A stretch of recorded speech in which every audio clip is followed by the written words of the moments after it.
Hello everyone, कैसे हैं आप सभी। एक बार फिर से आप सभी का स्वागत है हमारे यूट्यूब चैनल CCH में।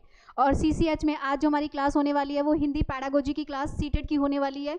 ऑलरेडी जो है हम एक हिंदी की पैडा की क्लास ऑलरेडी ले चुके हैं, जिसमें हमने लर्निंग एंड एक्विजिशन यानी कि अधिगम और अर्जन के बारे में जाना था। अर्जन को हम अधिग्रहण भी कहते हैं। आज हम हिंदी की पैडागोजी का एक और इम्पॉर्टेंट टॉपिक लेंगे जो हमारी लैंग्वेज में काम आता है। यानी कि अगर मैं आज हिंदी की पैडागोजी में आपको एक लैंग्वेज स्किल्स के बारे में बता रही हूँ तो आप इसे इंग्लिश की पैडागोजी में भी यूज़ कर सकते हैं, क्योंकि लैंग्वेज तो लैंग्वेज होती है, उसको लिखने का ही फ़र्क है। इंग्लिश भी हमारी लैंग्वेज है और हिंदी भी हमारी लैंग्वेज है। तो क्या आप जानते हैं कि लैंग्वेज स्किल्स होती क्या हैं और ये लैंग्वेज स्किल्स कितनी होती हैं और इन्हें कैसे डेवलप किया जाए। क्या प्राइमरी लेवल पे लैंग्वेज स्किल्स का एक अलग पैटर्न होता है और जो हमारा सेकेंडरी लेवल है उस पर अलग होता है। तो आज कुछ इसी को डिस्कस करेंगे। आपके सीटेट के लिए अगर मैं आपको मेंटली प्रिपेयर करूं तो आपने देखा होगा जब आप पीआरटी का फर्स्ट पेपर देते हैं, सीटेट पेपर 1 देते हैं, तो लैंग्वेज स्किल से पूरी 15 नंबर की पैडागोजी के ऑलमोस्ट सारे क्वेश्चन हमारे कवर होते हैं। उसमें आपसे पूछा जाता है कि अगर आपको सबसे ज़्यादा अर्थ की प्राप्ति, अर्थ मतलब सबसे ज़्यादा अगर मीनिंगफुल नॉलेज लेनी हो तो क्या वो लिसनिंग से यानी कि सुनने से आती है, बोलने से आती है, पढ़ने से आती है, लिखने से आती है। क्या ये चारों लैंग्वेज स्किल्स हमारी इंटर रिलेटेड होती हैं? क्या ये चारों स्किल्स हमारी एक सीक्वेंस में सीखी जाती हैं? और as a teacher, as a primary, as a secondary, as a TGT teacher मुझे ये पता होना चाहिए कि लैंग्वेज डेवलपमेंट में चारों लैंग्वेज स्किल्स का क्या जो है इंपॉर्टेंस होती है। तो बहुत ही इंपॉर्टेंट होने वाली है। 4 to 5 मार्क्स की वेटेज आप मानकर चलिए, और सिर्फ आप इसे लैंग्वेज में ही मत मानकर चलिए। आप ये मानिए कि हिंदी की पैडागोजी का टॉपिक है, बट काम तो ये हमारे इंग्लिश की पैडा में भी आएगा। तो चलिए बिना टाइम वेस्ट करते हुए आज की हमारी जो क्लास है वो स्टार्ट करते हैं। जैसा मैंने आपको बता दिया कि लैंग्वेज स्किल्स, पहले तो हमें पता होना चाहिए लैंग्वेज स्किल्स यानी कि जो हमारी भाषा है, आपकी जो ये भाषा है इसके कितने रूप होते हैं। लैंग्वेज के कितने रूप होते हैं? 2 रूप होते हैं। कौन कौन से होते हैं? ध्यान से देखिएगा, हमारी भाषा के 2 रूप हैं। एक होता है मौखिक, जिसे हम मौखिक भाषा कहते हैं, और एक हमारे पास होता है इसका लिखित रूप। आज हम इसी को डिस्कस करेंगे। ध्यान से देखिएगा, आप लोग इसके नोट्स जरूर बनाइएगा या लास्ट में इसका स्क्रीनशॉट लेकर ज़रूर रखिएगा। मैंने आपसे कहा कि हमारे पास जो हमारी लैंग्वेज है वो कितने रूप में पाई जाती है? 2 लैंग्वेज में, एक मौखिक रूप में और एक लिखित रूप में। अब पहले ये बताने से पहले मैं आप लोगों को ये बताना चाहूँगी कि हमारी जो लैंग्वेज स्किल्स हैं, जिसे हम हिंदी में क्या कहते हैं, हम हिंदी में उसे भाषा कौशल कहते हैं। याद रखिएगा, हिंदी थोड़ी हमारी सीटेट की टफ आती है। इंग्लिश में हम इन्हें क्या कहते हैं? इंग्लिश में हम इन्हें लैंग्वेज स्किल्स कहते हैं। इन्हें इंग्लिश में क्या कहा जाता है? लैंग्वेज स्किल्स कहा जाता है। और हिंदी में हम इन्हें क्या कहते हैं? भाषा कौशल कहते हैं। कभी कभी इनके लिए और भी वर्ड हैं, जैसे कि तत्व हो गया, ऐसा वर्ड भी वो यूज़ कर लेते हैं। तो कंफ्यूज नहीं होना है, ये लैंग्वेज स्किल्स ही हैं। तो पहले देखिए, हमारे पास 4 लैंग्वेज स्किल्स हैं। टोटल लैंग्वेज स्किल्स कितनी होती हैं? 4 होती हैं। कौन कौन सी होती हैं? सबसे पहले हमारे पास आता है सुनना, दूसरा हमारे पास आता है बोलना, ठीक है, तीसरा हमारे पास आता है पढ़ना, और 4th नंबर पर हमारे पास राइटिंग स्किल्स एंड में आती हैं। यानी कि हमारे पास क्या आएगा? हमारे पास आएगा लिखना।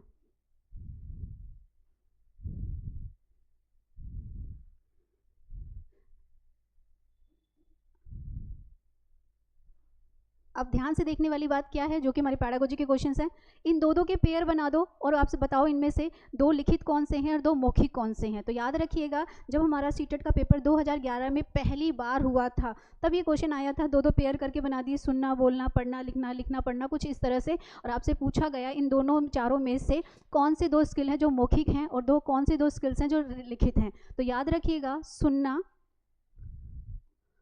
और जो बोलना है ये हमारा मौखिक में काउंट होता है, जबकि हमारा पढ़ना और जो हमारा लिखना है ये दोनों हमारे किस में आ जाते हैं? ये हमारे लिखित रूप में आ जाते हैं। तो हम कह सकते हैं कि इनके पेयर बनाएं तो हम कहेंगे जो लिखित है और जो हमारा पढ़ना है ये दोनों किस में आते हैं? लिखित में। और जो क्या कहते हैं सुनना और बोलना है वो हमारे किस में आते हैं? ये हमारे आते हैं इसमें मौखिक में। अच्छा, इससे भी इंपॉर्टेंट एक और क्वेश्चन अगर आपको बताऊं तो सीटेट में आपको चारों ऑप्शन दिए गए और आपसे पूछा गया सबसे ज़्यादा जो है अर्थ की प्राप्ति। अर्थ की प्राप्ति का मतलब समझते हैं? सबसे ज़्यादा अर्थ, अर्थ का मतलब होता है मीनिंग। वैसे तो ऐसा कुछ भी नहीं है कि सिर्फ नॉलेज हमारी सुनने से बढ़ती है, बोलने से भी बढ़ती है, पढ़ने से भी बढ़ती है, लिखने से भी बढ़ती है। लेकिन अगर आप इन चारों को कंपेयर करोगे ना तो सबसे ज़्यादा अर्थ की प्राप्ति किससे होती है? सुनने से। आप कितना भी बोल लो, कितना भी पढ़ लो, लेकिन जितना आप लोगों की बातों को सुनते हैं, जितना आप उनकी बातों को ऑब्जर्व करते हैं, उतनी हमें ज्ञान की प्राप्ति होती है, यानी कि उतनी हमारी अर्थ की प्राप्ति होती है। अब पैडागोजी का क्वेश्चन पेपर में क्या करते हैं? पेपर में आपको 2 स्टेटमेंट्स देते हैं। एक स्टेटमेंट देते हैं कि जो चारों कौशल हैं, चारों कौशल कौन से? जो हमारी चारों लैंग्वेज स्किल्स हैं, चारों कौशल एक क्रम में सीखे जाते हैं, क्रम का मतलब होता है सीक्वेंस, क्रम में सीखे जाते हैं। वहीं आपको एक और स्टेटमेंट भी दे दी कि चारों कौशल, कौशल मतलब स्किल्स, कौशल अंतः संबंध रखते हैं, या अंतः संबंधित भी बोल सकते हो आप, अंतः संबंध यानी कि इंटर रिलेशन, अंतः संबंध रखते हैं।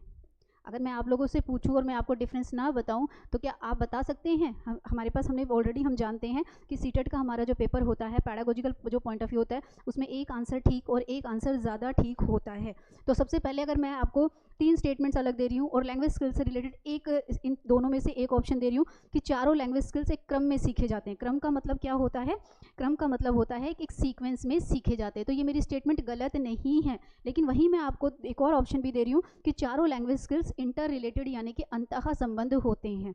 अगर 3 स्टेटमेंट्स अलग हैं और एक एक ये है तो नो डाउट आप आसानी से पहचान लेते हो कि क्योंकि दोनों स्टेटमेंट्स ट्रू हैं। कन्फ्यूज़न तो तब क्रिएट होती है जब ये दोनों स्टेटमेंट्स एक साथ आती हैं। जब ये दोनों स्टेटमेंट्स एक साथ आ जाएं तो आप समझ जाना इनमें से एक आंसर हमारा ठीक है और एक आंसर हमारा ज़्यादा ठीक है।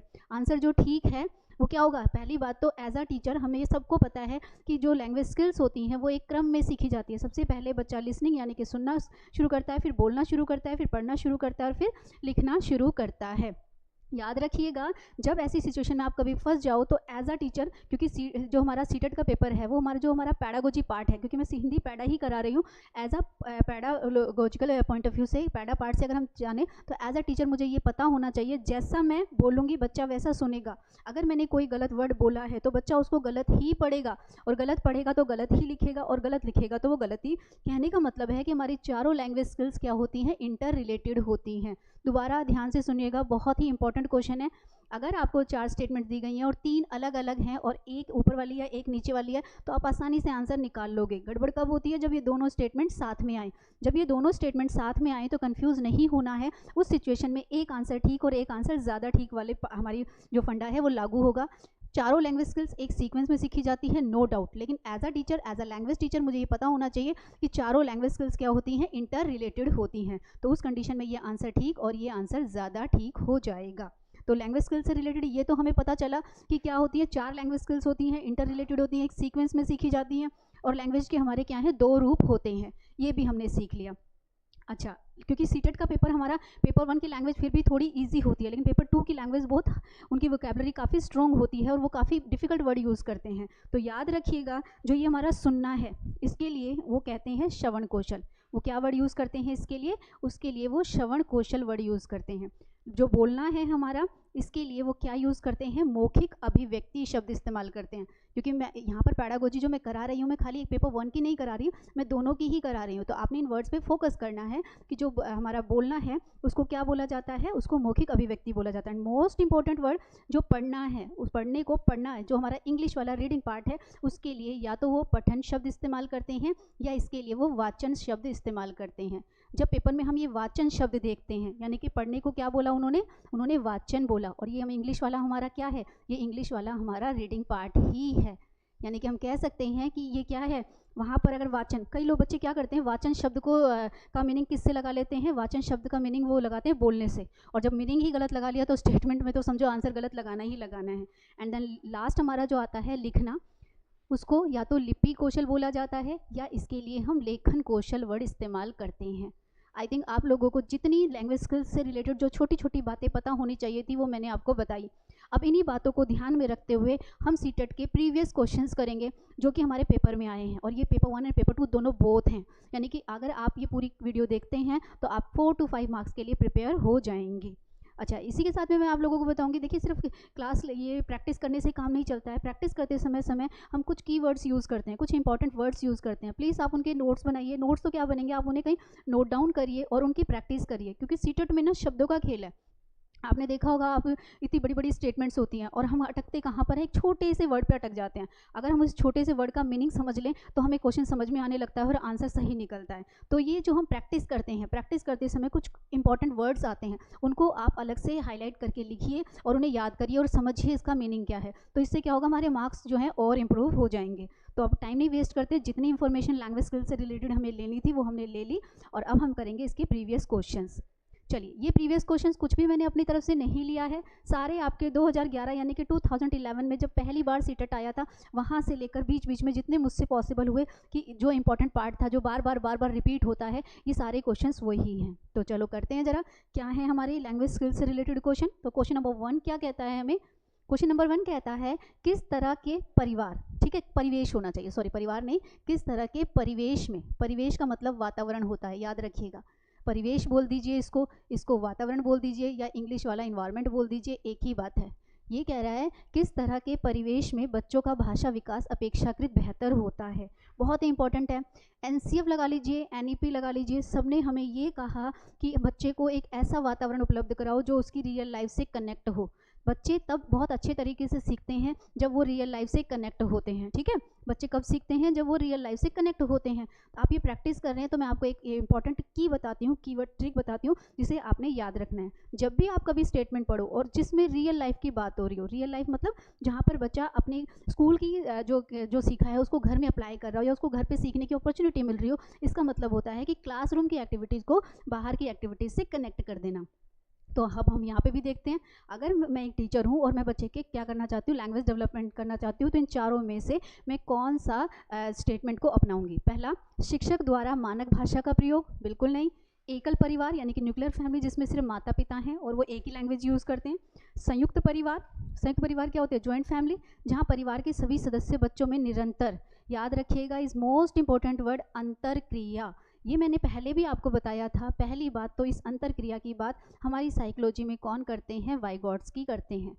वाइगोट्स्की ने हमें सामाजिक अंतरक्रिया की बात की थी। उन्होंने कहा था जहाँ पर बच्चे क्या करें, ज़्यादा से ज़्यादा बोलने की अपॉर्चुनिटी हो, जब दो या दो से ज़्यादा लोगों के बीच हम आपसी अंतरक्रिया होती है, जब आपस में बच्चा बातचीत करता है तो लैंग्वेज डेवलपमेंट ज़्यादा होता है। लैंग्वेज डेवलपमेंट सिर्फ क्लास में ही पॉसिबल नहीं है कि आप क्लास से बच्चे को टेक्स्ट बुक से एक बुक से पढ़ा रहे हो, लैंग्वेज सिखा रहे हो, बिल्कुल नहीं। जब तक बच्चा नए नए लोगों से मिलेगा नहीं, उसका सोशलाइजेशन नहीं होगा, उसकी वोकैबुलरी स्ट्रॉन्ग नहीं होगी, तो उसका लैंग्वेज डेवलपमेंट नैरो रह जाएगा। तो चलिए देखिए एक और एग्जांपल देख लें। आधुनिक तकनीकी से लैस कक्षा जहां भाषा प्रयोगशाला का निरंतर प्रयोग।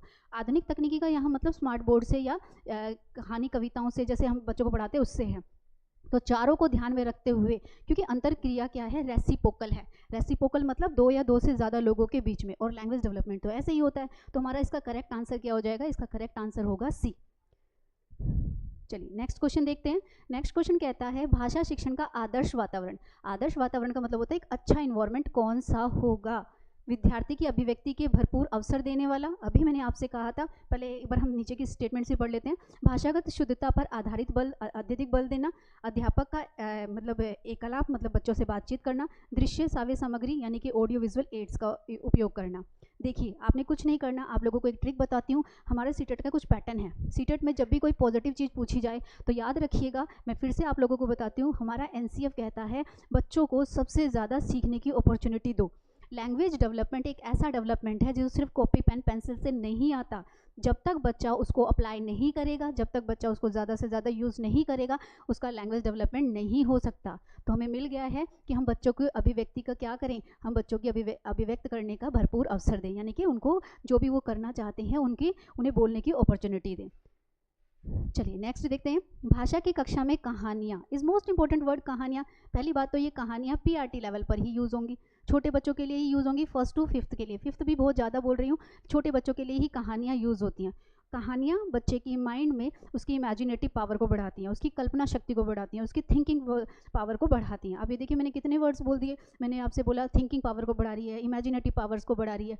तो क्या देखिए हमें आंसर मिलेगा, भाषा की कक्षा में कहानियों का रोल क्या है। क्या मनोरंजन का सोर्स है? बिल्कुल नहीं, मनोरंजन का सोर्स है, लेकिन हम सिर्फ इसीलिए ही यूज़ नहीं करते कि सिर्फ बच्चों का मनोरंजन होगा। पाठ्य पुस्तक का एक पार्ट है, मानते हैं कि कहानियाँ पाठ्य पुस्तक का पार्ट है, लेकिन ये भी हमारा कहानी देने का पर्पस नहीं है।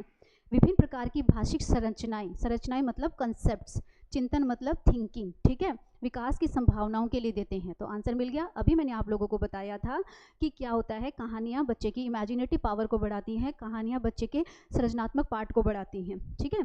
तो मनोरंजन का साधन मात्र नहीं है, पाठ्य पुस्तक का एक पाठ मात्र नहीं है, भाषा कौशल का एकमात्र साधन यानी कि सोर्स नहीं है, बल्कि बच्चे के माइंड में विभिन्न तरह के अलग अलग तरह के कंसेप्ट और उसके थिंकिंग भावना पार्ट को डेवलप करने का एक तरीका है। चलिए नेक्स्ट क्वेश्चन देखें, नाटक शिक्षण की उपयुक्त विधि क्या होगी। पहली बात तो आपको बता दूं, नाटक मंचन को हम इंग्लिश में रोल प्ले भी कहते हैं, और ये रोल प्ले छोटे बच्चों को कराया जाता है। जब हमारे यहाँ विभिन्न क्या होते हैं, फेस्टिवल्स होते हैं, ठीक है, जो स्कूल में कोई फंक्शन होता है, तब हम बच्चों को छोटे छोटे रोल प्ले कराते हैं, और ये क्लास में ही होते हैं। तो खाली रंगमंच प्रणाली नहीं है, अर्थबोध प्रणाली नहीं है, व्याख्या प्रणाली नहीं है, बल्कि एक क्लास में की जाने वाला एक प्रोसेस है, यानी कि एक क्लासरूम एक्टिविटी है। चलिए नेक्स्ट क्वेश्चन देखें, हमारे अनुभवों को आकार देने में भाषा का महत्वपूर्ण भूमिका है। बिल्कुल, हमारे अनुभव यानी कि हमारा एक्सपीरियंस, आप डॉक्टर हैं, इंजीनियर हैं, टीचर हैं, आप कुछ भी हैं, लेकिन आप यही याद रखिए, ये जो आप डॉक्टर, इंजीनियर, टीचर बने हैं, जो ये आपका आकार बना है, ये जो आपकी पर्सनैलिटी बनी है, वो सिर्फ और सिर्फ एक लैंग्वेज के बेस पे ही बनी है। आप डॉक्टर हैं, इंजीनियर हैं, लेकिन जो कुछ भी काम करते हैं वो तो करते तो लैंग्वेज के आधार पर ही हैं, तो गलत नहीं कह रहा है। हमारे अनुभवों को आकार देने में भाषा की महत्वपूर्ण भूमिका होती है। इसका शैक्षिक निर्धारक क्या है, मतलब इसका मतलब क्या है, आप कहना क्या चाहते हो। डायरी लिखने पर कक्षा में क्या करना चाहिए, डायरी लिखने पर जोर दिया जाए ताकि लेखन परिपक्व यानी कि मैच्योर हो, ठीक है। बच्चों को विविध संदर्भ का मतलब होता है डिफरेंट तरीके से सीखना, याद रखिएगा, ये भी हमारा एक ट्रिकी वर्ड है। कुछ ऐसे वर्ड्स होते हैं सीटेट में जो हमारे पेपर को निकालने में हमारी हेल्प करते हैं, जब पॉजिटिव चीज़ कोई पूछी जाए।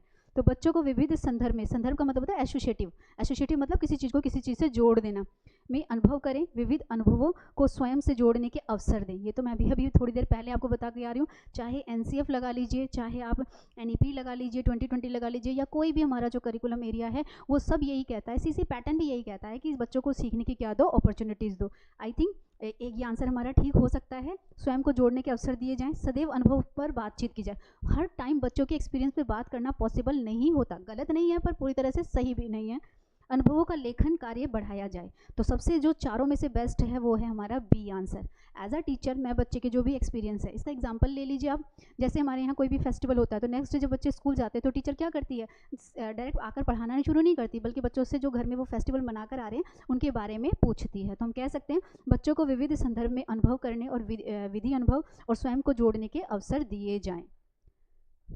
चलिए नेक्स्ट क्वेश्चन देखिए, उच्च प्राथमिक स्तर पर। अच्छा, एक ये क्वेश्चन हम करें उससे पहले, आप लोग कैसे करते हैं ये जब आपके पेपर में आता है। मोस्टली बच्चे, जब मैं ऑफलाइन क्लास लेती हूँ तो बच्चे कहते हैं हम क्वेश्चन पढ़ते हैं और फिर आंसर करते हैं। भाई ऐसा नहीं करना होता है, सीटेट में तो बिल्कुल मत करना, क्योंकि एक तो सीटेट में नेगेटिव मार्किंग नहीं है, और सीटेट में हमारे क्वेश्चन जो आते हैं वो एप्लीकेशन बेस आते हैं। जब तक आप चारों स्टेटमेंट्स को एनालाइज ना कर लें, चारों स्टेटमेंट को सही ढंग से समझ ना लें, तब तक आंसर टिक मत करो, क्योंकि अगर आप ये वाला पैटर्न अपनाओगे तो आप मानकर चलिए आपके मार्क्स 70 से भी नीचे आने हैं, क्योंकि 50% काम आप पेपर में गलत करके आए हो। क्योंकि पेडागोजी में क्या होता है ना, आप चाहे हिंदी की पैडा का पेपर करिए, इंग्लिश की पैडा का पेपर करिए, या कोई भी आपके सब्जेक्ट का पेपर करिए, उसमें क्या होता है कि 2 आंसर में से एक आंसर ठीक होता है और एक आंसर ज़्यादा ठीक होता है। जो आंसर ठीक होता है वो माइंड में यूँ क्लिक हो जाता है, पर जो आंसर ठीक नहीं होता उसको हमें समझने में थोड़ा सा टाइम लगता है। तो हम कह सकते हैं ये पैटर्न अपनाइए कि चारों स्टेटमेंट्स को एनालाइज करने के बाद ही आप टिक करें। तो क्वेश्चन क्या है, उच्च प्राथमिक स्तर, यानी कि अब बात करें 6th की, 7th की और 8th की। उच्च प्राथमिक स्तर पर हिंदी भाषा विकास के लिए कौन सी गतिविधि उपयोगी नहीं है। देखिए भाई, नॉट पूछ रहा है, यानी कि 3 काम तो जो है सेकेंडरी लेवल पर होंगे और 1 काम नहीं होगा। ऐसे क्वेश्चंस में गलती होने के पूरे चांसेस होते हैं। ध्यान से देखिए, मुहावरों के अर्थ लिखकर वाक्य बनाना, ये प्राइमरी का बच्चा कम करता है और सेकेंडरी का बच्चा करता है। सूचना डायरी, विज्ञापन आदि का लेख कार्य करवाना, ये भी है। पढ़ी हुई कहानी का समूह नाटक, अभी हमने देखा था रोल प्ले तो प्राइमरी लेवल पर ज़्यादा होता है ना, बड़े बच्चे इसका कम करते हैं, या फिर कॉलेज लेवल पे वो एक अलग पार्ट हो जाता है। विज्ञापन, पोस्टर, साइन बोर्ड भाषा के अन्यों पे ये भी करते हैं, यानी कि उच्च प्राथमिक स्तर पर ये काम किया जाता है, ये भी किया जाता है, ये भी किया जाता है, पर ये नहीं किया जाता, और उन्होंने हमसे नोट ही पूछा था। तो हमारा करेक्ट आंसर क्या हो जाएगा, सी, यानी कि नाटक रूपांतरण करना, रोल प्ले करवाना, ये कहाँ का हिस्सा है। ये वैसे तो दोनों में ही यूज़ होता है, पर अगर मैं अब क्वेश्चन आया है तो आंसर तो टिक करना ही पड़ेगा, तो प्राइमरी लेवल पर ये ज़्यादा यूज़ होता है। चलिए अब नेक्स्ट क्वेश्चन देखते हैं, उच्च प्राथमिक स्तर पर यह जरूरी है कि बच्चे, यानी कि उच्च प्राथमिक वही फिर से 6, 7 और 8 हम देखेंगे, भाषा के आकलन के लिए, आकलन तो पता है ना आप लोगों को, हमने एक पूरी वीडियो इसमें एक पूरी क्लास ली है, इसको हम क्या कहते हैं, इसको हम असेसमेंट कहते हैं। भाषा के आकलन के लिए की जाने वाली सभी गतिविधियां समान रूप से हिस्सा ले, यानी कि जब भी असेसमेंट हो, कोई भी लैंग्वेज का असेसमेंट हो, तो बच्चा उसमें पार्ट ले ही। भाई ऐसा किसी ने कह दिया कि हमेशा बच्चा असेसमेंट का पार्ट बने ही बने, हर टाइम थोड़ी वो एक कैटेगरी में खड़ा रहेगा कि आप उसे चेक करते जा रहे हो कि उसको भाषा आ रही है कि नहीं आ रही है।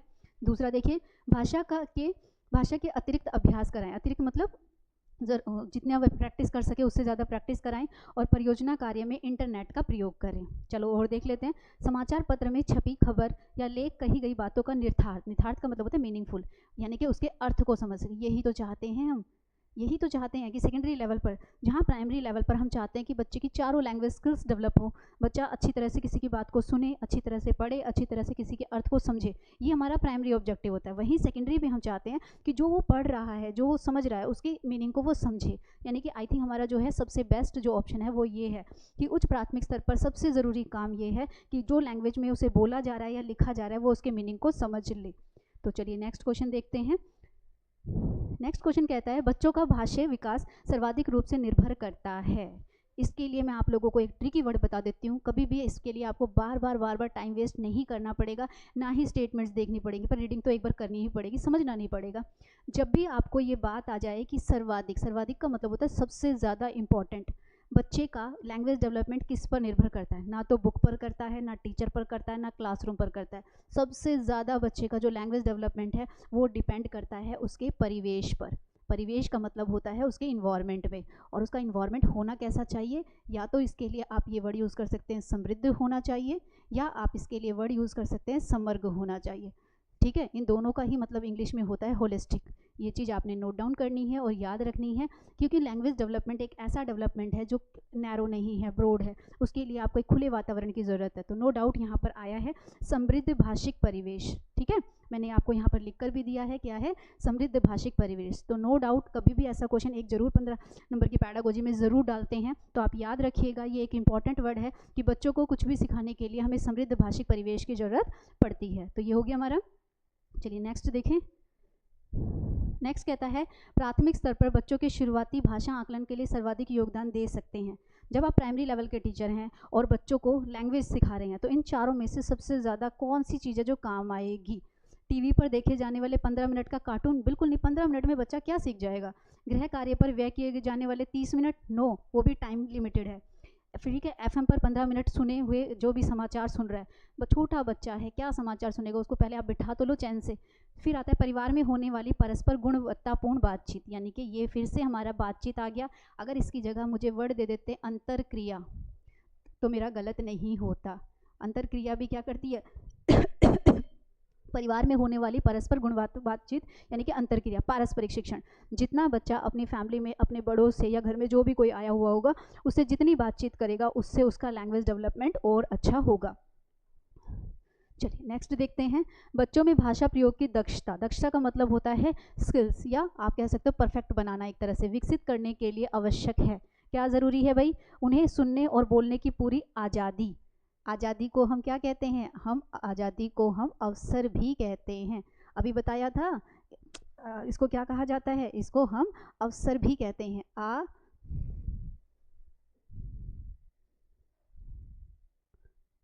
ठीक है, आज़ादी नहीं होता, आज़ादी होता है। ठीक है, आज़ादी हो है, उन्हें कविताएं याद हो, उन्हें मुहावरे याद हो, वे किसी वक्ता के साथ, वक्ता होता है बोलने वाला, खाली बोलने वाले से भी छोटे बच्चों का कहाँ, उन्हें सुनने वाला भी तो कोई होना चाहिए। तो हम कह सकते हैं कि यहाँ पर सबसे ज़्यादा क्या, सुनने और बोलने। ठीक है, बोलने के लिए, लैंग्वेज के लिए, लैंग्वेज डेवलपमेंट के लिए पहली बात तो बच्चा टीचर की बात को पहले ध्यान से सुने और ध्यान से बोले। जब ये दोनों चीज़ होती हैं तो एक बच्चे का अच्छा भाषा विकास होता है। ये याद रखिएगा। पहला तो हम बच्चों को लिखना पढ़ना तो बाद में सिखाएंगे, पहली कोशिश तो यही होती है हर टीचर की कि बच्चा पहले टीचर की बात को ध्यान से सुने, और ध्यान से सुनने के बाद वो ध्यान से जो चीज़ सुनी है उसी को बोले। चलिए नेक्स्ट क्वेश्चन देखिए, भाषा सीखने में तब अधिक आसानी होती है।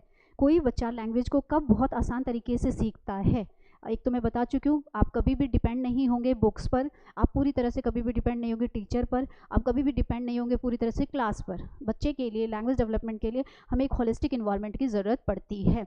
तो पाठ्य पुस्तक नहीं पढ़ाई जाती, ये तो गलत है। भाषा सीखने में तब आसानी हो जब उसे पाठ्य पुस्तक नहीं पढ़ाई जाए। गलत है, क्योंकि हमें पॉजिटिव उसमें देखनी है। बच्चों को समृद्ध भाषिक परिवेश उपलब्ध कराया जाए। फिर से देखिए, टाइम वेस्ट क्यों करें, हमें यहाँ एक वर्ड मिला है भाषिक परिवेश, अभी तो बताया। इसका मतलब क्या है, इसका मतलब नैरो नहीं, इसका मतलब ब्रॉड है, इसका मतलब होलिस्टिक है, इसका मतलब समग्र है। यानी कि हम बच्चों को यहाँ पर छोटा इन्वायरमेंट ना दें। छोटे इन्वायरमेंट से आप समझ रहे हैं मैं क्या वर्ड बोल रही हूँ। छोटे इन्वायरमेंट से अगर मैं आपको एग्जाम्पल दूँ, आज हमारे स्कूलों की एक बड़ी ही कमी है, विडंबना है कि स्कूल्स में क्या होता है ना, बच्चों को हिंदी बोलने पर बैन है, स्कूल फाइन चार्ज करता है। यहाँ तक कि हिंदी की टीचर क्लास में हिंदी पढ़ा रही है, बट जब वो क्लास से बाहर निकलती है तो बच्चों से आपसी जो बातचीत करती है वो इंग्लिश में करती है। बच्चों को बैन लगाया गया है कि आप हिंदी के वर्ड्स नहीं बोलोगे। जब वो बच्चा हिंदी के वर्ड्स क्लास में एक सब्जेक्ट तो पढ़ रहा है, लेकिन वो बाहर आकर बोल ही नहीं रहा, उसे सीखने का अवसर ही नहीं मिल रहा, उसे समृद्ध वातावरण ही नहीं मिल रहा। इसीलिए जब वो 10th 12th करते हैं और ग्रेजुएशन तक आते हैं, वो हिंदी से डरने लगते हैं। क्यों? क्योंकि उनकी वोकैब तो स्ट्रॉन्ग हुई नहीं, शब्दकोश तो हुआ ही नहीं, और वो लिखने में भी गलती करते हैं, पढ़ने में भी गलती करते हैं, और लैंग्वेज को बोलते समय भी गलती करते हैं। तो बच्चा बोलने में, सुनने में और लिखने में गलती ना करे, इसीलिए प्राइमरी लेवल पर आप क्या करो, उसे एक होलिस्टिक इन्वायरमेंट उपलब्ध कराओ। यानी कि आप बच्चों को जिस भी लैंग्वेज में वो आंसर दे रहा है उसे बोलने की अपॉर्चुनिटी आपको देनी चाहिए। चलिए, नेक्स्ट क्वेश्चन कहता है, भाषा हमें डैश व डैश की अनखोजी दुनिया में ले जाती है। पहली बात तो भाषा हमें ज्ञान देती है, याद रखिएगा, और एक कल्पना की दुनिया में, कल्पना हमारे विचारों से जुड़ा हुआ, थिंकिंग से जुड़ा हुआ ही पार्ट है। आप डॉक्टर हैं, इंजीनियर हैं, टीचर हैं, कुछ भी जो है, जो थॉट्स अपने माइंड में लेकर आते हैं, जो इमेजिनेशन अपने माइंड में लेकर आते हैं, वो किसके आधार पर ले आते हैं, लैंग्वेज के ही। और वो थॉट्स और लैंग्वेज आपके किसको डेवलप करती है, नॉलेज को। तो हमारा इसका करेक्ट आंसर क्या होगा, ज्ञान व कल्पना की अनखोजी दुनिया में ले जाती है। चलिए, नेक्स्ट क्वेश्चन देखें। नेक्स्ट क्वेश्चन कहता है, भाषा शिक्षक की भूमिका में महत्वपूर्ण यह है कि, यानी कि एज अ लैंग्वेज टीचर आपका सबसे इंपॉर्टेंट रोल क्या होना चाहिए। केवल पाठ्य पुस्तक पर आधारित आकलन ले, बिल्कुल नहीं भाई।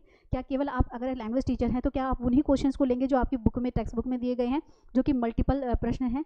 पाठ्य पुस्तक को ही अपने आकलन का एकमात्र आधार माने, यानी कि जो बच्चा रटे रटाए आंसर लिख रहा है वो ही लैंग्वेज में अच्छा है, आप ऐसा माने। तीसरा, पाठ्य पुस्तक को समय सीमा के भीतर पूरा करा दें, यानी कि टाइम पीरियड के अंदर पूरी टेक्स्ट, जैसे कि आजकल टीचर्स कराती हैं। सिलेबस बच्चे को आ रहा है नहीं आ रहा है, बस उन्होंने काम खत्म करना है, कॉपी भरी जा रही है, इसके अलावा कुछ नहीं।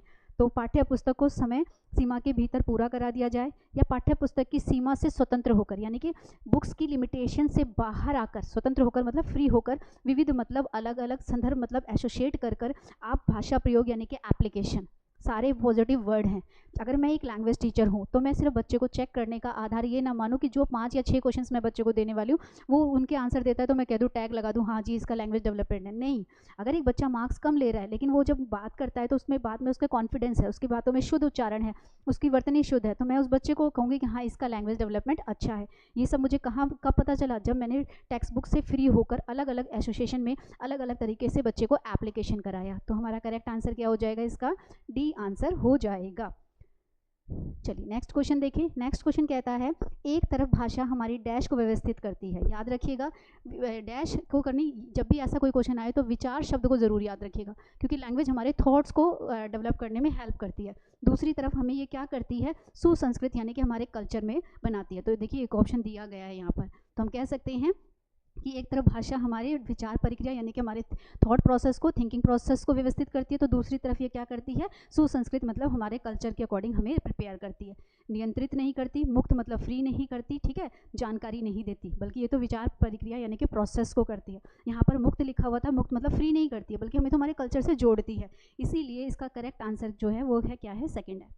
चलिए नेक्स्ट क्वेश्चन देखें। पद्य, गद्य और नाटक, आपको पता है कि प्राइमरी लेवल पर तो कम होते हैं, सेकेंडरी लेवल पर ये दोनों चीज़ें होती हैं। ये क्या करती हैं, लैंग्वेज एंड लिटरेचर वर्ड सुना है इंग्लिश में, ये वही है, ठीक है। तो हमें पता चल गया ये क्या है, क्या ये हमारा ज्ञानात्मक है, बिल्कुल नहीं। सौंदर्यात्मक विकास करती है, नहीं। भौतिक भी नहीं करती हैं। ये क्या करती हैं, एक तो कल्चरिक और एक हमारा साहित्यिक, यानी कि हमारे लिटरेचर का पार्ट होती हैं, यानी कि सांस्कृतिक और साहित्यिक विधाओं का विकास करती हैं।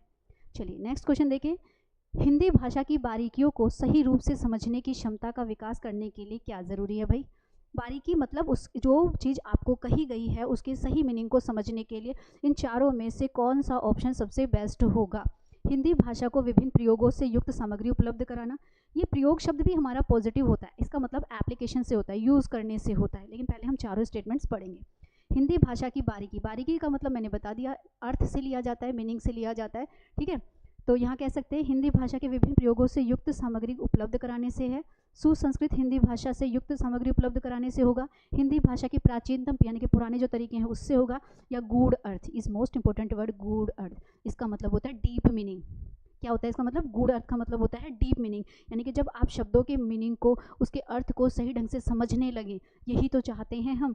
लैंग्वेज हम इसलिए थोड़ी सिखा रहे हैं कि बस बोलनी आ जाए, हम तो ये चाहते हैं कि बच्चे को शब्दों का अर्थ जो है वो पता चले। सीटेट में भी तो हम यहीं पे ही गड़बड़ करते हैं। अगर शब्दों का सही ढंग से हमें अर्थ पता हो, मेरे पास यहाँ ऑफलाइन में इतने सारे बच्चे आते हैं जिन्हें हिंदी से डर लगता है। वो इंग्लिश की पैडागोजी बड़े आराम से करते हैं, वो हिंदी की पढ़ना ही नहीं चाहते, और इसकी वजह से कई सालों से उनका सीटेट अटका पड़ा है। तो कुछ नहीं है, हिंदी से डरना क्या, जैसे हमारी इंग्लिश लैंग्वेज होती है वही हमारी हिंदी होती है। आप क्या करो, जो इंग्लिश के वर्ड है उसे हिंदी में कन्वर्ट कर दीजिए, और जो हिंदी के वर्ड है उन्हें इंग्लिश में कन्वर्ट कर दीजिए। आपका पैडागोजी पार्ट अपने आप स्ट्रॉन्ग हो जाएगा। इसके बेनिफिट दो होंगे, एक तो आपका सीटेट क्वालिफाई हो जाएगा, दूसरा जब आप जिन स्कूल्स में पढ़ाने के लिए जाएंगे वहाँ पर आपको बाइलिंगुअल पढ़ाना है, ना तो हिंदी से काम चलेगा ना ही इंग्लिश से, क्योंकि गवर्नमेंट स्कूल्स में बाइलिंगुअल सेक्शंस होते हैं, तो आपको दोनों लैंग्वेज की ज़रूरत पड़ेगी।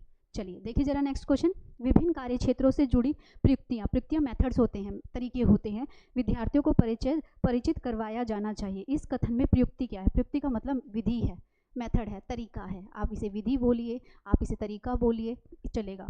विभिन्न भाषा उदाहरण देकर, भाषा के नियम बताकर, विशिष्ट भाषा प्रयोग। व्युत्पत्ति अपोजिट होता है, ये नहीं हो सकता। रूल्स बता नहीं सकते, उदाहरण से पॉसिबल है नहीं। ओनली जब आप बच्चे को अलग अलग तरीके से एप्लीकेशन कराते हैं। एप्लीकेशन का मतलब होता है जब आप बच्चे को लैंग्वेज सिखा तो दी और उसको यूज़ करने के लिए अलग अलग तरीके देते हैं, तब जाकर बच्चों का जो है एक अच्छा लैंग्वेज डेवलपमेंट होता है। चलिए नेक्स्ट क्वेश्चन देखें। हिंदी भाषा शिक्षक के रूप में आपके लिए सबसे कम मतलब 3 पॉजिटिव हैं और 1 नेगेटिव है, यानी कि आपने कम है तो वो काम नहीं करना, इसको ऐसे समझकर चलिएगा। इसके अतिरिक्त आपने देखा होगा अतिरिक्त वर्ड भी यूज़ करते हैं। अतिरिक्त में भी 3 पॉजिटिव होते हैं, 1 नेगेटिव होता है, और कम में भी हमारे साथ यही होता है। भाषा प्रयोग की क्षमता का विकास करें, ये पॉजिटिव है, हमें करना है, बच्चे की लैंग्वेज डेवलपमेंट को करना है। व्याकरणिक नियमों की जानकारी देना, भाषा कौशलों का ज्ञान देना, संवैधानिक मूल्यों की जानकारी। देखिए अगर मैं एक लैंग्वेज टीचर हूँ, ध्यान से देखिएगा, अगर मैं एक लैंग्वेज टीचर हूँ तो मेरा पहला पर्पज़ तो बच्चे को चारों लैंग्वेज स्किल्स को डेवलप करना है। ये मैंने आपको स्टार्टिंग में बताया कौन कौन सा है हमारा, LSRW, यानी कि लिसनिंग है, स्पीकिंग है, रीडिंग है एंड राइटिंग है। ये तो हम करेंगे ही। जैसे ही बच्चा थोड़ा और बढ़ेगा तो हम ग्रामर के रूल्स एंड रेगुलेशंस भी उसे सिखाएंगे, और थोड़ा और बढ़ेगा तो जो चीज़ सिखाई है उसका एप्लीकेशन भी सिखाएंगे। पर ये ज़रूरी थोड़ी है कि मुझे जो हमारा कॉन्स्टिट्यूशन है, हमारी जो प्रीएम्बल है, जो हमारी पार्लियामेंट है, लैंग्वेज की टीचर ये सब कहाँ बताती है। तो अभी इन चारों के अकॉर्डिंग संवैधानिक मूल्यों की जानकारी अगर टीचर को नहीं भी है तो भी काम चलेगा। यही ज़रूरी नहीं है। ये किसको चाहिए? जो SST की टीचर है, जो हिस्ट्री पढ़ा रही है, ज्योग्राफी पढ़ा रही है, और जो पॉलिटी पढ़ा रही है, जो राजनीतिक विज्ञान पढ़ा रही है, उसको संवैधानिक मूल्य यानी कि जो हमारा कॉन्स्टिट्यूशनल वैल्यूज़ होती हैं, जैसे डेमोक्रेसी है, प्रीएम्बल है, पार्लियामेंट है, इनकी नॉलेज उनको ज़्यादा होनी चाहिए। होनी तो इंग्लिश हिंदी की टीचर को भी चाहिए, पर उसको ज़रूरत पड़ती नहीं है क्योंकि वो बच्चे का लैंग्वेज पार्ट को डेवलप कर रही है। चलिए नेक्स्ट देखें। किसी रचना के बारे में स्वतंत्र राय बनाने का आत्मविश्वास विकसित करने के लिए क्या है? क्या मतलब है इसका भाई? क्या आपने कोई चीज़ पढ़ी और उसके बाद आप अपनी एक राय बनाएं, अपना एक पॉइंट ऑफ व्यू क्रिएट करें, उसके लिए इन चारों में से क्या होना चाहिए? क्या कविता और कविताओं का बोध? हमें से कोई इतना तो मुझे नहीं लगता जिसको सारी कविताएं और कविताओं का बोध आता हो। ठीक है, साहित्य बोध, ऐतिहासिक हिस्ट्री का हमें क्या लेना देना है भाई? हिंदी के साहित्यिक बोध और छंद भी नैरो में आ जाते नहीं होगा। हमें क्या होना चाहिए? एक तो हमें भाषा बोध, लैंग्वेज अंडरस्टैंडिंग होनी चाहिए, और एक लिटरेचर साहित्य बोध की नॉलेज होनी चाहिए। तो ही हम क्या कर पाएंगे? पूरी कॉन्फिडेंस के साथ कोई रचना को हम समझ पाएंगे। चलिए नेक्स्ट देखें। भाषा की कक्षा में बच्चों को किसी त्यौहार विशेष के बारे में बताना हो तो आप क्या करेंगे? त्यौहार है, फेस्टिवल्स है, और फेस्टिवल्स क्या होते हैं? फेस्टिवल्स हमारी रियल लाइफ से जुड़ा हुआ पार्ट है। आपने देखा होगा होली है, दिवाली है, स्कूलों में छोटे छोटे प्रोग्राम्स रखे जाते हैं और उन पर बच्चों को पब्लिक स्पीकिंग भी कराई जाती है, रोल प्ले भी कराया जाता है। तो क्या करते हैं? क्लासरूम की एक्टिविटी को बाहर की एक्टिविटी से जोड़ देते हैं। तो देखिए जरा क्या करना चाहिए। किसी पुस्तक से उस त्यौहार के बारे में पढ़वाना, बिल्कुल नहीं। एक चैप्टर से क्या हो जाएगा? बच्चों को उस त्यौहार के बारे में अपने आप के अनुभव, अपने अनुभव। अभी मैंने आप लोगों को एक छोटी सी बात बताई थी। अभी रिसेंटली हमारे यहाँ फेस्टिवल्स गए हैं, काफ़ी फेस्टिवल्स गए हैं, दिवाली गई है। तो टीचर्स क्या करती हैं? बच्चों को जाने के बाद क्या कहती है? अपने एक्सपीरियंस, आप लोगों ने दिवाली कैसे कैसे मनाई। तो यही काम तो किया कि बच्चों को उस त्यौहार के बारे में अपने अनुभव यानी कि एक्सपीरियंस सुनने के लिए कहेंगे, यानी कि सुनाने के लिए कहेंगे। उस त्यौहार पर गृह कार्य देंगे। खाली गृह कार्य से कुछ नहीं होने वाला है। शाम पट पर त्यौहार के बारे में लिखवाएंगे, उससे भी कुछ नहीं होने वाला। जो कुछ होगा वो अनुभव से होगा, एक्सपीरियंस से होगा। तो करेक्ट आंसर हमारा क्या आ जाएगा? इसका आंसर आ जाएगा बी।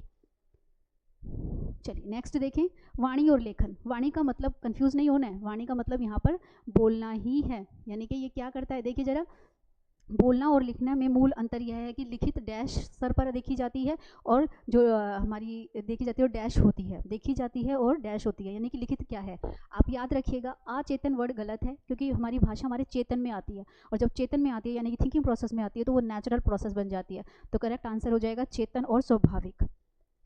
चलिए नेक्स्ट क्वेश्चन देखें। भाषा नियमों द्वारा नियंत्रित डैश भर नहीं है, यानी कि भाषा, फिर से देखिएगा, नियंत्रित भर नहीं है, नॉट पूछ रहा है। सौंदर्य बोध तो हो सकती है, संस्कृति हो सकती है, कला हो सकती है, संप्रेषण, यानी कि भाषा केवल संप्रेषण यानी कि कम्युनिकेशन का पार्ट ही नहीं है, एक तरह की आर्ट भी है, एक तरह की संस्कृति भी है और एक तरह का सौंदर्य बोध भी है। तो क्वेश्चन को समझते हुए इसका जो हमारा आंसर हो जाएगा वो संप्रेषण। संप्रेषण को इंग्लिश में हम कहते हैं कम्युनिकेट करना या कम्युनिकेशन, जब आपसी बातचीत करना, यानी कि लैंग्वेज सिर्फ हमारा बातचीत करने का तरीका नहीं है बल्कि इससे हमारे और भी पार्ट डेवलप होते हैं। बच्चों में बोलना सीखने के संदर्भ में कौन सा कथन सही है? सभी बच्चों को बोलना और सुनने सिखाने की गति समान होती है? बिल्कुल नहीं। हमने ये देखा था सब बच्चों की क्या होती है, गति क्या है, कभी धीमी कभी तेज है, हर बच्चे की जो रेट है वो अलग है। मैंने आपको बताया था पैटर्न और रेट सीडी भी पढ़ाई थी तब कि पैटर्न सबका क्या होता है, सेम होता है, पर रेट जो होती है सब बच्चों की अलग होती है। कुछ बच्चे भाषा विकास जल्दी कर लेते हैं और कुछ बच्चों को भाषा विकास करने में समय लगता है। चलिए दूसरा देखिए, भाषा अपनी भाषा में सुनने के लिए मना कर देना, ये बिल्कुल नेगेटिव होता है। कभी भी ये याद मत रखिए कि अगर आप लैंग्वेज टीचर हैं और बच्चा आपको कोई आंसर कर रहा है और वो अपनी मदर टंग में कर रहा है, तो हमारा 3 लैंग्वेज फॉर्मूला, कोठारी कमीशन लगा लीजिए, एनसीएफ लगा लीजिए, एनईपी लगा लीजिए, एनसीएफ 2005 लगा लीजिए, एनसीएफ 2000 लगा लीजिए, सब ने ये कहा कि आप फर्स्ट लैंग्वेज मदर टंग करोगे। लेकिन आजकल हम गवर्नमेंट स्कूल्स का तो कह नहीं सकते, पर प्राइवेट स्कूल्स में मदर टंग तो दूर की बात है, हिंदी को भी बोलने पर बड़ा ही बैन सा लगता है।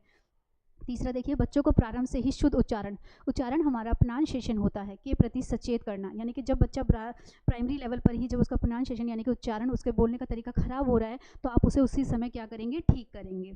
बच्चों को सुनने और बोलने के अधिक से अधिक अवसर देना, ये तो हमारा काम हो ही गया, क्योंकि प्राइमरी लेवल हो या सेकेंडरी लेवल हो, जब तक हम बच्चे को बोलने की अपॉर्चुनिटी नहीं देंगे, जब तक हम बच्चों को कुछ बोलने का मौका ही नहीं देंगे तो बच्चा कैसे सीखेगा। तो हम कह सकते हैं कि बच्चों को सुनने व बोलने के अधिक से अधिक अवसर देना।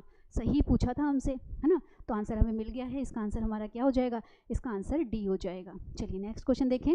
बच्चों के भाषिक विकास के लिए, ठीक है, बच्चों के भाषिक विकास के लिए निम्न में से किसकी अनुशंसा सर्वोत्तम है, यानी कि इन चारों में से सबसे बेस्ट आपको क्या लगता है भाई?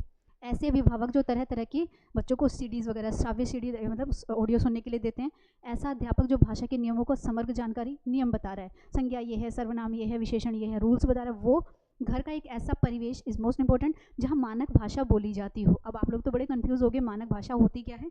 घर तथा पास पड़ोस का ऐसा परिवेश जहाँ बोलने और सुनने के अधिक से अधिक अवसर सुलभ हो। एक ऐसा इन्वायरमेंट आसपास क्रिएट किया जाए जहाँ मल्टीपल लैंग्वेज के लोग रहते हैं और आपस में अलग अलग भाषाओं के लोग जब आपस में बोलते हैं। प्राइमरी लेवल पर भी तो यही होता है, एक लैंग्वेज टीचर लैंग्वेज पढ़ा रही होती है, लेकिन उसके पास जो बच्चे आए होते हैं वो अलग अलग स्टेट्स के होते हैं, अलग अलग लैंग्वेज बोलते हैं, कोई हिंदी, कोई राजस्थानी बोलता है, कोई पंजाबी बोलता है, लेकिन टीचर उसको मना नहीं करना चाहिए। इससे क्या होता है, बच्चों की आपस में क्या होगी, वोकैबुलरी स्ट्रॉन्ग होगी, उनका लैंग्वेज डेवलपमेंट अच्छा होता है। तो इसका आंसर हमें मिल गया है। चलिए नेक्स्ट देखिए, नेक्स्ट क्या कहता है, भाषा सीखने में शब्दकोश का बड़ा महत्व है। बिल्कुल है भाई, शब्दकोश मतलब हमारी जो वोकैबुलरी है उसका बड़ा रोल होता है। निम्नलिखित में से शब्दकोश का सबसे कम महत्वपूर्ण उपयोग कहाँ पर किया जाता है? किसी शब्द का अर्थ जानने में, बिल्कुल करते हैं कि नहीं करते हैं? डिक्शनरी यूज़ करते हो कि नहीं करते हो? किसी शब्द का समानार्थी उस यानी कि सिमिलर वर्ड जानने के लिए, किसी शब्द की सही वर्तनी हमारा बोलने का तरीका होता है, अक्षरों और वर्णों का क्रम नहीं जानेंगे हम, क्रम तो सीक्वेंस है, सिर्फ डिक्शनरी का यूज़ हम क्रम को जानने के लिए नहीं करते हैं। तो यहाँ पर हमारा आंसर हो जाएगा डी, कि सिर्फ डिक्शनरी का प्रयोग सबसे कम सिर्फ सीक्वेंस जानने के लिए नहीं होता है। डिक्शनरी का प्रयोग हम सिमिलर मीनिंग जानने के लिए करते हैं, उसके रियल मीनिंग को जानने के लिए करते हैं, और कई बार हमें उस वर्ड का मीनिंग ही ना पता हो तो डिक्शनरी की ज़रूरत हमें लेनी ही पड़ती है। चलिए नेक्स्ट क्वेश्चन कहता है, बच्चों में सृजनात्मक अभिव्यक्ति का विकास करने के लिए सर्वाधिक विधि कौन सी है? कौन सा ऐसा मेथड है जो बच्चे को लैंग्वेज यानी कि बोलने के ज़्यादा से ज़्यादा आपको अवसर देगा? इसके लिए मैं पहले आप लोगों को एक एग्जांपल दूं। अभी हमारे लास्ट ईयर ही क्या हुआ था, चंद्रयान 3 गया, तो टीचर्स ने, आपको क्या लगता है कि स्कूलों में क्या टीचर्स ने बच्चों से उस घटना के बारे में पूछा नहीं होगा?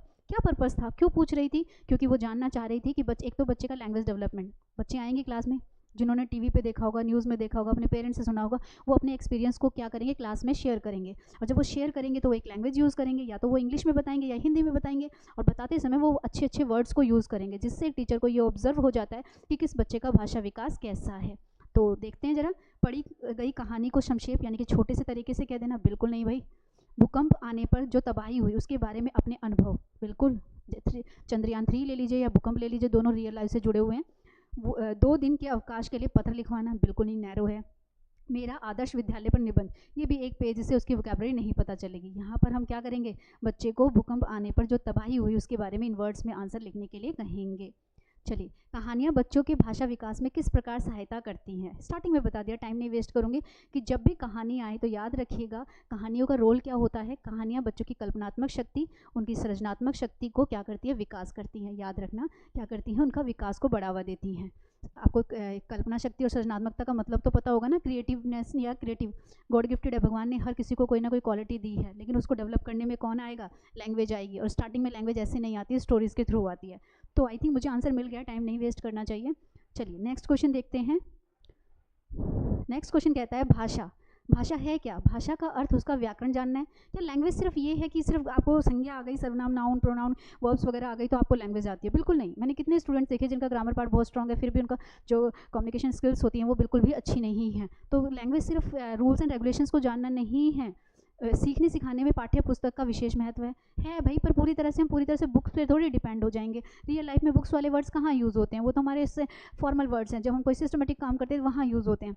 जीवन की विभिन्न स्थितियों को साधती है, बिल्कुल। लैंग्वेज सिर्फ आप इसलिए नहीं सीख रहे हो कि आपको एक अच्छी जॉब चाहिए, आपको मैथ्स में अच्छे मार्क्स लाने, आपको हिंदी में अच्छे मार्क्स लाने, सिर्फ हम इसलिए लैंग्वेज नहीं सीखते हैं। लैंग्वेज हमारा रियल कॉन्टीन्यूस प्रोसेस है, नेवर एंडिंग प्रोसेस है, जो हमें लाइफ टाइम चाहिए। जन्म से लेकर मृत्यु तक हम अपनी बातों को और दूसरे की बातों को समझने के लिए सिर्फ एक ही चीज़ का इस्तेमाल करते हैं, और वो है हमारी लैंग्वेज। तो लैंग्वेज क्या है, जीवन की विभिन्न स्थितियाँ यानी कि हर तरह की कंडीशंस को साधने का काम करती हैं, व्याकरण पर ही आधारित नहीं है। चलिए नेक्स्ट क्वेश्चन देखिए। भाषा प्रयोग की कुशलता संभव है किसमें, अधिक से अधिक क्या करना है, भाषा प्रयोग। खाली साहित्य पढ़ने से नहीं होगा, खाली सुनने से नहीं होगा, खाली टेक्स्ट बुक से नहीं होगा।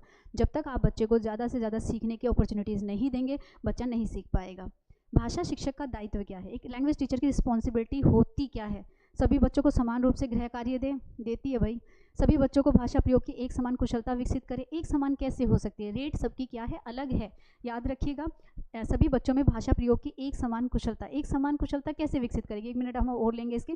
सभी बच्चों को समान रूप से प्रश्न पूछे, सभी बच्चों को सहज भाषा क्षमता को पहचाने। बिल्कुल, ये वाला कहता है कि एक समान कैसे हो सकता है, एक समान रेट सबकी नहीं होती है। मैं हर बच्चे से ये उम्मीद ना करूँ कि वो बच्चा, सबकी लैंग्वेज डेवलपमेंट एक जैसा होगा। एक बच्चे रीडिंग करना जल्दी सीखता है, एक बच्चा रीडिंग करना देर से सीखता है। एक बच्चे का हिंदी व्याकरण बहुत अच्छा है, एक का थोड़ा टाइम ले रहा है। एक बच्चा हकलाता है, तुतलाता है, तो दूसरे के अकॉर्डिंग कैसे वो बराबर आ जाएगा। तो हम कहेंगे एज अ लैंग्वेज टीचर मेरी रिस्पॉन्सिबिलिटी है कि मैं ये मानूँ कि सभी बच्चे सहज भाषा क्षमता को सीखें और पहचानें। हर बच्चा लैंग्वेज सीखेगा, एक नॉर्मल तरीके से हर बच्चा सीखेगा। मुझे इसे एक आसान बात समझते हुए मुझे इसे एक नॉर्मल तरीके से इसे बात में लेना है। चलिए नेक्स्ट क्वेश्चन आता है विद्यालय आने से पूर्व। इसमें एनसीएफ की बात बताना चाहूँगी। एनसीएफ तो आप जानते हैं ना, नेशनल करिकुलम फ्रेमवर्क, जिसे हम हिंदी में कहते हैं राष्ट्रीय पाठ्यचर्या की रूपरेखा। राष्ट्रीय पाठ्यचर्या की रूपरेखा नेशनल करिकुलम फ्रेमवर्क 2005 कहता है कि स्कूल में आने से पहले बच्चे क्या करते हैं। आपको क्या लगता है कि एक बच्चा जब पहली बार स्कूल में आता है तो किसी भाषा के साथ आता है भाई, वो आता है अपनी मदर टंग के साथ। हो सकता है उसके मदर और फादर दो अलग अलग बोलते हो तो उसको 2 लैंग्वेज भी आती हो। स्कूल में आकर जो वो सीख रहा है वो उसकी फॉर्मल लैंग्वेज है। तो हम कह सकते हैं सभी भाषाओं में पूर्ण दक्षता रखता है, भाषा के व्याकरणों की और सचेत समझ रखता है, भाषा का बिल्कुल भी ज्ञान नहीं होता, बिल्कुल नहीं। अपनी भाषा का मतलब यहाँ पर कौन सी भाषा है, मातृभाषा है। याद रखिएगा, अपनी भाषा। और एक इंपॉर्टेंट वर्ड है लेस। हम लोग क्या करते हैं, इस लेस को इंग्लिश वाला लेस देन समझ लेते हैं, माइनस, कम ही समझ लेते हैं। ये वो नहीं है। लेस का मतलब यहाँ पॉजिटिव है कि वो ऑलरेडी सीखने सिखाने के लिए अपनी मदर टंग के साथ आया है। तो हम कह सकते हैं अपनी भाषा में समझने और समझाने की कुशलता से लेस होता है। इस वर्ड को आप याद रखिएगा। इसको आप नेगेटिव में काउंट कर लेते हो और टिक भी उसी की तरह करके आते हो और आंसर हमारा गलत हो जाता है। तो चलिए नेक्स्ट क्वेश्चन देखिए। परस्पर बातचीत यानी कि रेसिप्रोकल टीचिंग क्या होता है, सुनने से और बोलने से। अभी हमारी ये तो रिकॉर्डिंग क्लास चल रही है, अगर ऑफलाइन होता या लाइव होती तो कुछ आप सुनाते कुछ मैं बोलती, तो ये हमारा क्या हो जाता, पारस्परिक शिक्षण हो जाता। तो ये किससे होता है, ये सुनने और बोलने से होता है। याद रखिएगा, टाइम नहीं वेस्ट करते। पढ़ने और लिखने में नहीं होता, समय की बर्बादी नहीं है, अनुशासनहीनता को उत्पन्न नहीं करता, बल्कि एक की सुनकर दूसरा उस पर रिस्पॉन्स करता है। भाषा एक औजार है जिसका उपयोग कहाँ किया जाता है भाई, जीवन जगत को प्रस्तुत करने में। अभी मैं अपनी बात आप तक पहुँचा रही हूँ तो ये मैं लैंग्वेज के थ्रू पहुँचा रही हूँ। ज़िंदगी को समझने में, हमारी लाइफ को समझने में तो भाषा है ही। कुछ बिना बोले भी हम बहुत कुछ समझ लेते हैं। तो ये भी तो भाषा है, ज़रूरी नहीं है कि कोई बोल रहा है तो ही वो भाषा का प्रयोग कर रहा है। ज़िंदगी से जुड़ने के लिए, लाइफ में एक दूसरे के साथ कनेक्ट होने के लिए भी हमें लैंग्वेज की ज़रूरत पड़ती है। तो ये हमारे लिए चारों है, यानी कि भाषा सारे काम करती है इसमें। चलिए, ये तो हुआ हमारा जो है लैंग्वेज स्किल्स का जो है प्रैक्टिस। अगर आपको, ये तो मैं सिर्फ आपको टीचिंग पार्ट की मैंने बताई कि सीटेट की जो आपकी हिंदी की पैडागोजी की क्लास है। आपको बताया जो हमारा सीसीएच चैनल है वो क्या कर रहा है, आपको जो है एसएससीजीडी का भी फ्री ऑफ कॉस्ट बैच दे रहा है, और वहाँ पर असाइनमेंट्स भी हैं बहुत सारी। आपको जो है जो इंपॉर्टेंट वीडियोज़ के थ्रू जो भी कंटेंट आपको दिया जा रहा है, सब कुछ वहाँ पर आपको हेल्प हो रही है। अब और अगर आप ये हेल्प अपनी तक ही सीमित रख रहे हैं तो ये गलत है। आपको क्या करना चाहिए अपने फ्रेंड्स वगैरह में भी, क्योंकि देखिए ये चैनल को आपकी और आपको, हमारी और हमें आपकी ज़रूरत है। तो उसके लिए आप ज़्यादा से ज़्यादा जो ये चैनल है जितना भी है इसको शेयर करिए, और शेयर करने के लिए आप ये सारे लिंक जो भी आपको यहाँ दिए हैं इस पर जाकर आप जो है और मोर इन्फॉर्मेशन या मोर जो भी चीज़ आपको एसएससीजीडी से या टीचिंग से जुड़ी हुई जो भी इन्फॉर्मेशन चाहिए वो आपको यहाँ पर मिल जाएगी। वीडियो अच्छी लगी हो तो वीडियो को लाइक करिएगा। Thank you.